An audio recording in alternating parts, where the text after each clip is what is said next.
Fingerprint দেওয়ার ৭ থেকে ২৪ ঘন্টার মধ্যেই এনআইডি পাবেন বিএনপি ভারপ্রাপ্ত চেয়ারম্যান তারেক রহমান, এমন তথ্য জানিয়েছে জাতীয় পরিচয় নিবন্ধন বিভাগের মহাপরিচালক এস.এম. হুমায়ুন কবির।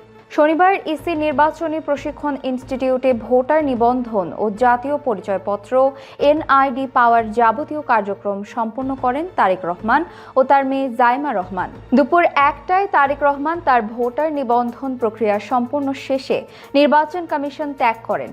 এদিন বেলা ১১টা ২০ ইনকিলাব মঞ্চের মুখপাত্র শরীফ ওসমান বিন হাদির কবর জিয়ারত করেন। অনলাইনে তারেক রহমান ও তার কন্যা জাইমা রহমান ঢাকা ১৭ আসনের গুলশান এলাকায় ডিএনসিসির ১৯ নম্বর ওয়ার্ডে ভোটার হওয়ার জন্য ফর্ম পূরণ করেছেন।